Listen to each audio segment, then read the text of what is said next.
The void of space erupted in brilliant flashes as 3,000 alien warships tore through the fabric of reality itself. The Zephyrian hegemony had arrived at Earth's doorstep, their massive fleet stretching across millions of kilometers like a metallic plague descending upon humanity's home system. Each vessel bore the scars and trophies of countless conquered worlds, their dark hulls pulsing with energy conduits that snaked across their surfaces like veins of liquid fire. Admiral Vexthon pressed his clawed hands against the viewing portal of his flagship, the Worldbreaker, as Earth's blue marble came into view. The alien commander's 3 eyes gleamed with satisfaction as he studied the primitive planet that would soon join the 17 other civilizations crushed beneath hegemony rule. His intelligence officers had assured him this would be the easiest conquest yet. Humans barely possessed faster-than-light travel, and their weapons technology seemed laughably outdated compared to hegemony standards. The flagship's bridge hummed with activity as Zephyrian officers monitored scanning arrays that swept across the solar system. Tactical displays showed small human settlements scattered across Mars, a few mining operations on various moons, and what appeared to be basic defensive satellites orbiting Earth. Nothing that could pose even the slightest threat to the mighty Armada that had obliterated the quantum-shielded battle fleets of the Andromedan Empire just 6 months prior. Deep beneath the bustling streets of Seoul, in a command center that officially didn't exist, Commander Lee Hyun received the transmission that humanity had been preparing for since they first detected alien signals decades ago. Banks of quantum computers processed the incoming data streams, while holographic displays showed the enemy fleet's formation in terrifying detail. The underground facility stretched for kilometers, carved from solid bedrock and shielded by technology that made it invisible to any known scanning method. Commander Lee Hyun, the communications officer, announced, his voice steady despite the magnitude of what they were witnessing. The alien fleet has begun broadcasting surrender demands on all frequencies. They're using our own communication networks to transmit the message. Colonel Park Mina stood before a 3-dimensional tactical display that showed every ship, station, and installation throughout the solar system. Her fingers danced across holographic controls as she analyzed the alien formation, noting their speeds, vector approaches, and weapon signatures. Years of preparation had led to this moment, and every contingency had been planned down to the smallest detail. "Activate Protocol 7, she commanded, her voice carrying the weight of humanity's survival. "Begin Phase 1 evacuation protocols. For Mars and lunar colonies, I want every civilian moved to secure facilities within 6 hours. The Admiral's arrogant voice suddenly filled every communication device across Earth, from military installations to civilian smartphones. His words carried the confidence of a species that had never known defeat, backed by the firepower of vessels that could crack planets in half. Primitive inhabitants of the third planet, Admiral Vexthon's translated message boomed across human networks. You have 72 hours to surrender unconditionally to the Zephyrian hegemony. Your crude weapons and pathetic defenses cannot stand against our might. Submit now, and some of your species may survive as servants. Resist and watch your world burn. This is your only warning." The transmission cut off, leaving an eerie silence across Earth's communication networks. In the command center, dozens of officers worked frantically at their stations, implementing plans that had been rehearsed countless times in secret military exercises. Every major government on Earth had contributed to this moment, pooling resources and technology to create humanity's greatest deception.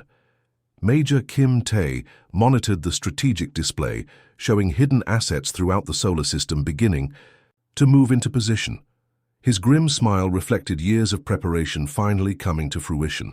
What the aliens saw as primitive mining operations and research stations were actually the most sophisticated weapons platforms ever conceived by human engineering. "Sir, all deep space assets are moving to designated positions," he reported to Colonel Park Mina. "The trap is being set. Phase 1 deployment will be complete in 18 hours. Across the solar system, seemingly abandoned installations powered up weapon systems that had been disguised as industrial equipment. Asteroid mining facilities revealed themselves as mobile weapons platforms capable of accelerating projectiles to significant fractions of light speed. Research stations near the outer planets began charging exotic energy weapons that existed only in theoretical physics textbooks.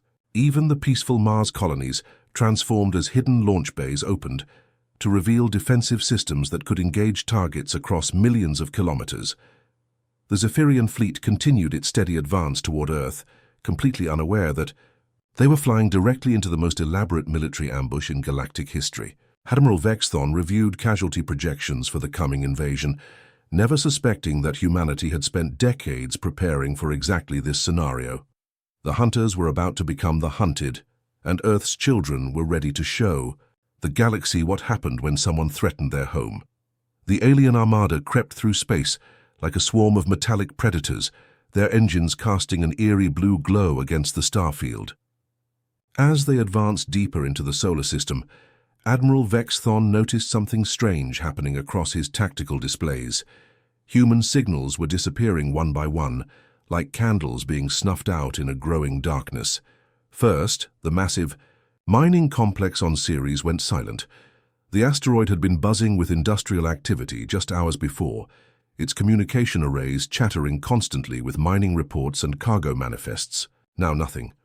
The Zephyrian sensor operators ran deep scans across the dwarf planet's surface, detecting only cold metal and rock, where thousands of human workers should have been laboring in the asteroid's deep tunnels. Next, the research stations. Orbiting Jupiter's moons began shutting down their transmissions. Europa Base, which had been broadcasting scientific data about the ice moon's hidden oceans, suddenly stopped mid-transmission. The gas giant's other research facilities followed suit, their powerful communication dishes going dark one after another. Even the automated weather monitoring stations that had been reporting Jupiter's storm patterns for decades fell silent. Admiral Vexthon paced the bridge of his flagship, his three eyes studying the tactical readouts with growing confusion. In 17 previous conquests, primitive species had always responded to hegemony ultimatums with either immediate surrender or frantic military preparations. They had never simply vanished into thin air. "What are these humans doing?" he demanded, his clawed hand striking the command console. "Are they evacuating? Running to hide in their caves like frightened animals?" His sensor operator, a young Zephyrian with silver scales covering his elongated skull, consulted the scanning arrays with nervous energy. "Admiral, we're detecting no escape vessels, no mass exodus ships. The facilities appear to be powering down in place, but we cannot determine where the inhabitants have gone." Deep beneath Luna's cratered surface, Lieutenant Commander Ryu Jin sat in a command bunker that had been carved from solid rock over 30 years ago. Banks of quantum computers hummed around him, processing data from hidden sensors scattered throughout the solar system. The facility stretched for kilometers through Luna's core, connected by maglev trains that could transport personnel and equipment at incredible speeds without detection. All civilian populations have been relocated to secure facilities, reported through encrypted channels that used quantum entanglement to avoid detection. Military assets are now going dark as planned. The enemy cannot see what they cannot scan. The Lunar Command Center coordinated evacuation operations across dozens of worlds and installations. Transport ships disguised as cargo haulers had been moving families and non-essential personnel to underground cities that had been secretly constructed over decades. These facilities could sustain millions of people for years, complete with hydroponics farms, fusion reactors, and manufacturing capabilities that could produce everything from food to advanced weapons. On Mars, Captain Song Hai stood in the observation deck of Red Station, watching the last civilian transport disappear into a concealed entrance that led to the planet's vast underground network. The Red Planet's surface installations had been carefully designed to hide the massive military and civilian complexes buried beneath kilometers of rock and metal. What appeared to be simple mining operations were actually entrances to cities that could house the entire Martian population. "This is Red Station," she transmitted on a heavily encrypted channel. "All surface installations now appear abandoned. Commencing radio silence. The surface is yours, Captain." We're going ghost." The transport ship sealed the hidden entrance behind it, leaving no trace of the underground facilities. Sophisticated holographic projectors activated across Mars, creating the illusion of truly abandoned settlements while masking the heat signatures and electromagnetic emissions of the thriving cities below.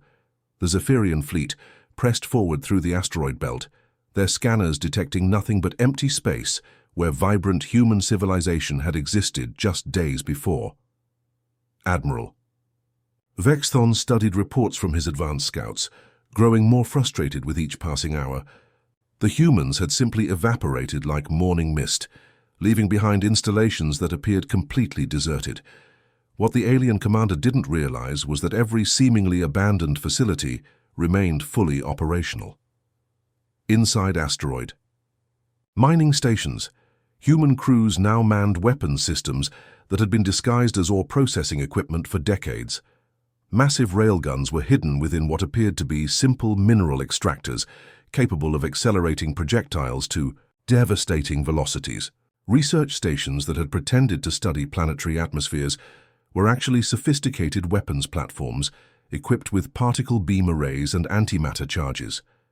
The eerie quiet spreading through the solar system wasn't abandonment. It was the sound of humanity holding its breath, waiting for the perfect moment to spring the greatest trap in galactic history. Every installation that had gone dark was actually switching from civilian operations to military readiness. There, crews taking positions at weapon systems that had been tested and refined in absolute secrecy.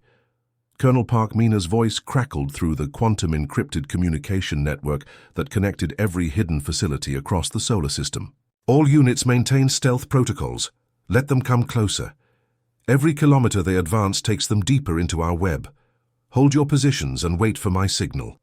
The Zephyrian Armada continued its steady approach toward Earth, completely unaware that they were flying directly into the jaws of a predator that had been waiting patiently for decades to reveal its true nature. Death came silently to the Zephyrian fleet as they entered the asteroid belt, moving through the rocky debris, filled with the confidence of conquerors who had never known defeat. The massive alien warships maintained their formation, their sensors sweeping the surrounding space for threats that their instruments couldn't detect.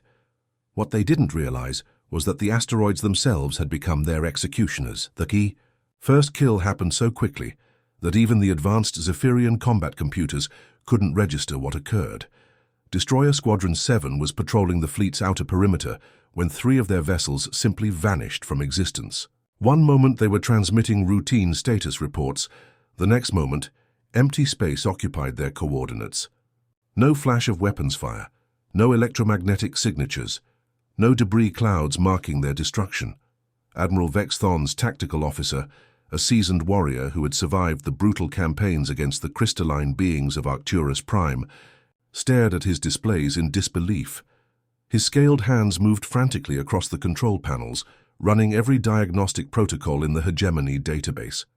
"Admiral, we've lost contact with Destroyer Squadron 7, he reported, his voice carrying a tremor that hadn't been there moments before. "Ships designation World Render, Bone Crusher, and Void Ripper have disappeared from all sensor arrays." "Admiral C." Vexthon rushed to the tactical display, his 3 eyes studying the holographic representation of the fleet formation. 17 red dots that had represented proud Zephyrian warships were simply gone, leaving gaps in their battle line like missing teeth in a predator's jaw. "Scan for debris fields," he commanded, his claws clicking against the console. "Run full. Spectrum analysis. Find me answers. Ships don't just vanish into nothingness." Hidden deep within asteroid base Gamma 7, Commander Choi Woo sat in a control chamber that had been carved from solid nickel iron over 3 decades ago. Banks of quantum computers surrounded him, processing targeting data from sensors that had been disguised as routine geological survey equipment. The asteroid's interior had been completely hollowed out and transformed into humanity's most sophisticated weapons platform, complete with fusion reactors that could power a small city and electromagnetic railguns capable of accelerating projectiles to 20% of light speed. "Direct hit on enemy destroyer cluster," he reported through encrypted quantum channels. Railgun platforms Alpha through Charlie performed perfectly. Target elimination confirmed. No survivors detected. The weapon that had erased Squadron 7 was a masterpiece of human engineering. 3 tungsten projectiles, each weighing 50 tons, had been accelerated through electromagnetic coils stretching kilometers through the asteroid's core. When they struck the Zephyrian destroyers at 60,000 kilometers per second, the kinetic energy release was equivalent to multiple nuclear weapons. The alien ships didn't explode. They simply ceased to exist. Their atoms scattered across thousands of cubic kilometers of space, in clouds too dispersed for sensors to detect. What made the attack so devastating was its complete invisibility.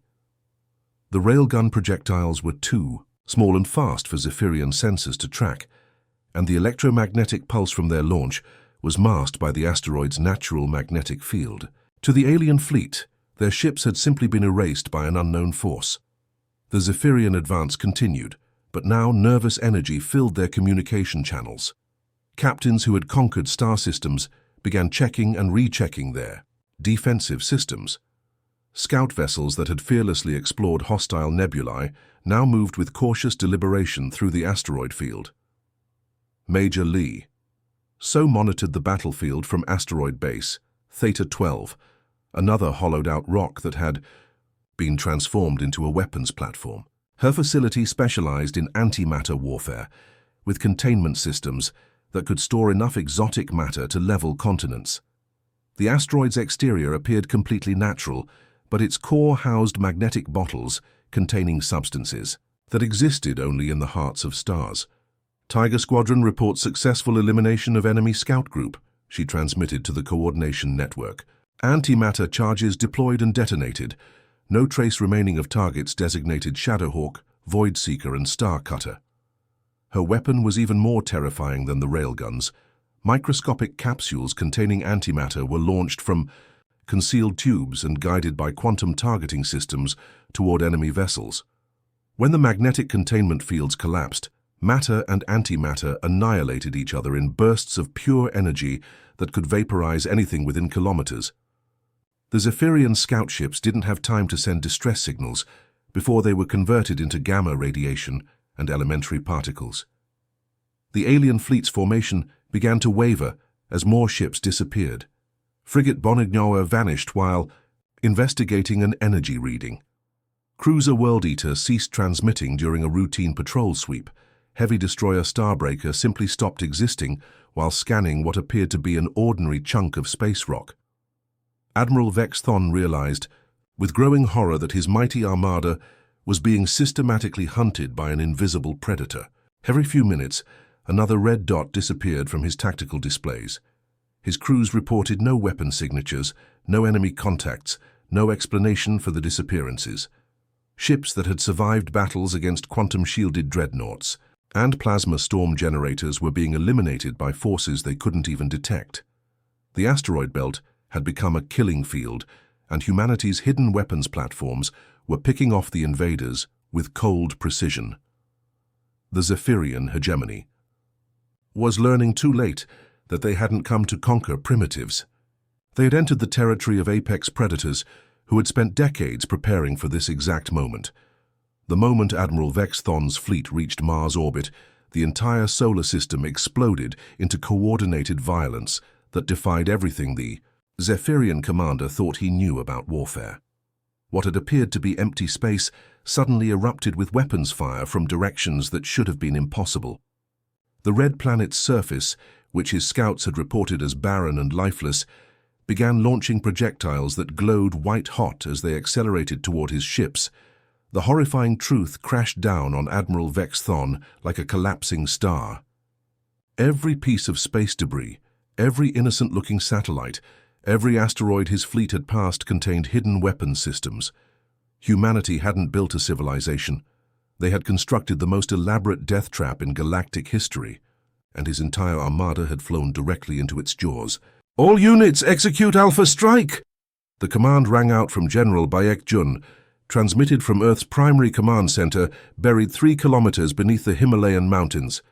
The order traveled through quantum-encrypted channels to weapons, platforms that had been waiting decades for this moment. Across the solar system, humanity's true face revealed itself in spectacular fashion. Asteroids that had pretended to be simple rocks split open like mechanical flowers, revealing massive weapon batteries that had been hidden in their cores. Space stations that had masqueraded as scientific research facilities transformed into fortress-like gun platforms, bristling with exotic energy weapons. Even the peaceful-looking solar collectors orbiting Mercury revealed themselves as focusing arrays for planet-killing laser systems. Captain Nam Hoon sat in the command center of Mars Defense Platform 1, a facility that extended 50 kilometers into the planet's crust. His weapon systems had been disguised as geological survey equipment for 30 years, their true purpose known only to the highest levels of human military command. Now the deception was over. Mars Defense Platform. "One firing all batteries," he announced, his fingers dancing across holographic controls that had never been used in anger before today. "Target designated as enemy command ship. All weapons hot and tracking." The red planet's surface erupted as massive particle beam arrays emerged from concealed launch bays carved into Olympus Mons itself. The ancient volcano had been converted into the solar system's largest weapons platform, its interior housing fusion reactors, powerful enough to supply energy for entire star systems. Beams of concentrated antimatter lanced across space at the speed of light, each one carrying enough energy to boil oceans.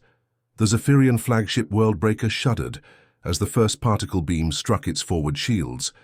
Energy barriers that had withstood the quantum cannons of the Andromedan fleet began buckling under the sustained assault. Admiral Vex Thon watched in disbelief as his ship's defensive systems, designed to repel the most advanced weapons in known space, failed catastrophically against human technology. Lieutenant Colonel Yu Bin coordinated the lunar assault from a command bunker hidden beneath the moon's Mare Tranquillitatis. The same region where humans had first set foot on Luna now housed the most devastating weapons array ever constructed. Mass drivers that stretched across the moon's entire diameter had been disguised as scientific experiments for decades. "Lunar mass drivers achieving target lock," she reported, her voice steady despite the magnitude of destruction she was about to unleash. "Firing sequence initiated. Time to impact, 47 seconds. The moon's surface split open along carefully concealed seams, revealing electromagnetic launchers that could accelerate projectiles to 30% of light speed. Tungsten rods the size of skyscrapers shot from the lunar weapons array, their kinetic energy equivalent to antimatter bombs. Each projectile had been precisely calculated to strike specific points on the Zephyrian formation, maximizing damage while preventing any possibility of escape. The alien fleet found itself caught in a crossfire that came from every direction. Simultaneously, Jupiter's moons revealed themselves as mobile weapons platforms, their surfaces bristling with weapons that could crack continental plates. The asteroid belt became a storm of railgun fire and antimatter explosions as every piece of rocky debris unveiled hidden weapon systems. Even the outer planets contributed to the assault, launching relativistic kill vehicles that had been stored in their orbital facilities for decades. Admiral Vex Thon gripped the command console of his flagship as explosions erupted across his fleet formation. Ships that had conquered 17 star systems were being torn apart by weapons that shouldn't have existed on a world that barely had faster-than-light travel. His tactical displays showed a nightmare scenario where every direction offered only death and destruction. "Impossible!" he screamed, his three eyes wide with terror as he watched his mighty armada disintegrating around him. These were supposed to be primitives. Our intelligence said they had no advanced weapons. The Zephyrian intelligence had been catastrophically wrong. Humanity had learned long ago that the galaxy was filled with predators, and they had spent 50 years preparing for this exact scenario. Every mining operation, every research station, every seemingly peaceful installation had been designed with dual purposes.